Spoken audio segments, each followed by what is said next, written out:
আজকে আমি নেছি বরবটির ভীষণ মজার একটা রেসিপি। এইভাবে বরবটি আলু ভাজা করলে গরম ভাত, রুটি, পরোটা সব কিছুর সাথেই কিন্তু খেতে ভীষণ মজার লাগে। এরকমই মুখরোচক বরবটি আলু ভাজা থাকলে জাস্ট গরম ভাত এবং রুটি পরোটার সাথে একদম জমে যাবে। তো আসসালামু আলাইকুম, আসার মিনি কিচেনে সকল বন্ধুদের স্বাগত জানিয়ে শুরু করছি। তো ভিডিওটি স্কিপ না করে দেখতে থাকুন আজকের এই মুখরোচক ভেন্ডি আলু ভাজা রেসিপি কিভাবে আমি বানাচ্ছি। প্রথমেই দেখুন এখানে আমি নিয়েছি 1 আটি পরিমাণের বরবটি কলাই। বরবটিগুলোকে আমি বেশ ভালো করে বেছে ধুয়ে তারপর এরকম করে কেটে নিয়েছি। আর বরবটিগুলোকে দেখুন আমি খুব ছোট করে কাটিনি, একটু বড় বড় সাইজ করে কেটে নিয়েছি। আপনারা চাইলে কিন্তু এর থেকে ছোট করেও কেটে নিতে পারেন, কিন্তু এইভাবে একটু বড় বড় করে কাটলে রান্নার পর কিন্তু খুব বেশি গলে যাবে না, দেখতেও ভালো লাগবে বরবটিগুলো। তো এখানে আমি 1 আটি পরিমাণ বরবটি কলাই নিয়েছি। আপনারা যতটা রান্না করবেন ততটা পরিমাণ নিয়ে নেবেন। আর এখানে আমি নিয়েছি একটা বড় সাইজের আলুটাকে বেশ ভালোভাবে খোসা ছাড়িয়ে এরকম ছোট ছোট ডুমু ডুমু করে কেটে নিয়েছি দেখুন।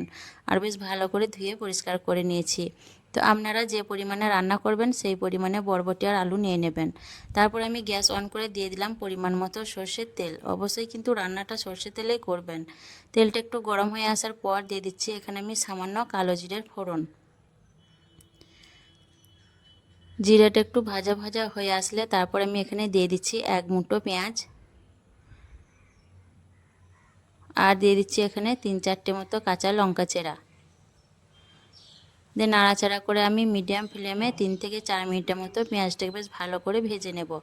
যতক্ষণ না অবধি পেঁয়াজটা বেশ ভালো করে নরম হয়ে যাচ্ছে এবং পেঁয়াজের মধ্যে কালার ধরতে শুরু করে দিচ্ছে ততক্ষণ অবধি আমি পেঁয়াজটাকে নাড়াচাড়া করে ভেজে নেব।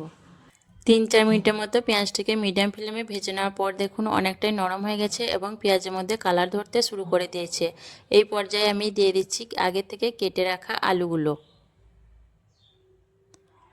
আলু দিয়ে আমি আবারও মিডিয়াম টু হাই ফ্লেমে 4 থেকে 5 মিনিটের মতো নাড়াচাড়া করে আলুগুলোকে ভেজে নেব। যেহেতু আলু শক্ত সবজি, সেদ্ধ হতে দেরি হবে, তার জন্য প্রথমে আমি আলুটাকে ভেজে নেব। তো আলু ভাজতে ভাজতে এখানে আমি দিয়ে দিচ্ছি 1/2 চামচ নুন আর দিয়ে দিচ্ছি 1/2 চামচ হলুদের গুঁড়ো। বেশ ভালো করে নাড়াচাড়া করে আমি মিডিয়াম টু হাই ফ্লেমে 4 থেকে 5 মিনিটের মতো আলুগুলোকে নাড়াচাড়া করে ভেজে নেব। মিডিয়াম টু হাই ফ্লেমে আমি আলুগুলোকে 4-5 মিনিটের মতো নাড়াচাড়া করে ভেজে নিলাম। এখন আমি আলুগুলোকে এক কাছে করে দিচ্ছি। আলুগুলোকে এক কাছে করে দিয়ে আমি ঢাকা চাপা দিয়ে একদম মিডিয়াম ফ্লেমে 5 মিনিটের মতো হতে দেবো। এতে করে আলুটাও অনেকটা নরম হয়ে যাবে আর বেশ ভালোভাবে ভাজাও হয়ে যাবে। 5 মিনিট পর আমি ঢাকনা খুলে নিচ্ছি, দিয়ে নাড়াচাড়া করে নেব। আর প্রথমে কিন্তু আলুটাকে এরকম ঢাকা চাপা দিয়ে ভেজে নিতে হবে, তাহলে আলুটা কিন্তু অনেকটা নরম হয়ে যাবে। আর আলুটা যেহেতু শক্ত সবজি, সেদ্ধ হতে দেরি হবে, তার জন্য প্রথমে আলুটাকে এইভাবে করে ভেজে নিতে হবে। তো দেখুন আলুটাকে আমি নাড়াচাড়া করে নিয়ে দেখে নিচ্ছি আলুটা কিন্তু প্রায় সেদ্ধ হয়ে এসছে। এইভাবে আলুটাকে ভেজে নিতে হবে।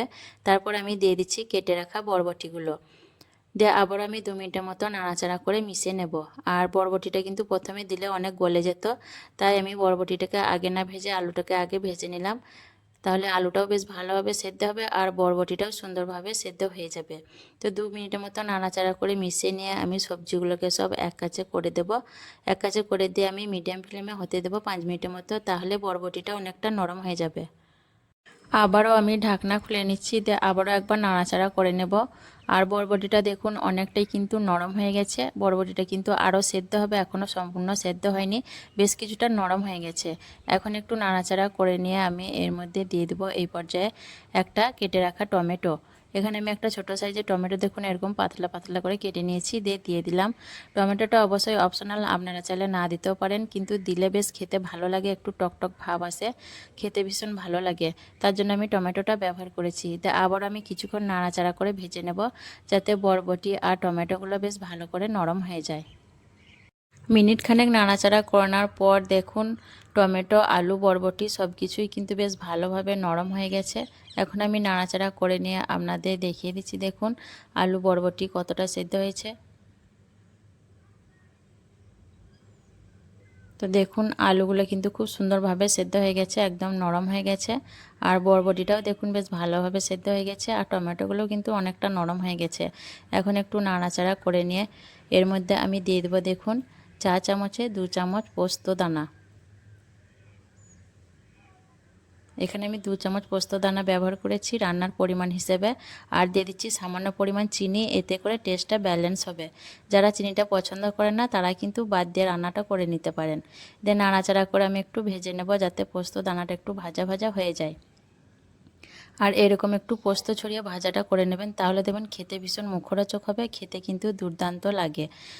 সিম্পল আলু বরবটি ভাজা চেয়ে যদি এরকম একটু পোস্ত ছড়িয়ে আলু বরবটিটা ভেজে নেন তাহলে আরও কিন্তু রেসিপিটা মুখরোচক হয়ে ওঠে। গরম গরম ভাত, রুটি, পরোটা সব কিছুর সাথে খেতে কিন্তু দারুণ লাগে। তো অবশ্যই একবার এইভাবে বরবটি আলু পোস্ত ছড়িয়ে ভাজি করে দেখবেন, খেতে ভীষণ মুখরোচক আর দুর্দান্ত লাগবে খেতে। তো মিনিট দুয়েকের মতো আমি নাড়াচাড়া করে ভেজে নিয়েছি। মিনিট দুয়েকের মতো ভেজে নেওয়ার পর দেখুন যখন পোস্তটা এরকম ভাজা ভাজা হয়ে আসবে তখন কিন্তু এটা কড়াই থেকে নামিয়ে নিতে হবে। তো দেখুন পোস্তটা বেশ ভালোভাবে আমার ভাজা ভাজা হয়ে গেছে, এভাবে করে ভেজে নিতে হবে। দিয়ে এখন আমি এটা একটা প্লেটের মধ্যে পরিবেশন করে নিচ্ছি। তো অবশ্যই একবার এইভাবে মুখরোচক বরবটি আলু ভাজা করে দেখবেন, গরম গরম খেতে ভাতের সঙ্গে এবং রুটি পরোটার সাথে খেতে কিন্তু ভীষণ ভালো লাগে। আর কেমন লেগেছে আজকের এই মুখরোচক বরবটি আলু ভাজা রেসিপি অবশ্যই কমেন্টে জানাবেন। ভালো লাগলে লাইক করবেন, শেয়ার করবেন আর আমার চ্যানেলটিকে সাবস্ক্রাইব করে আমার পাশে থাকবেন।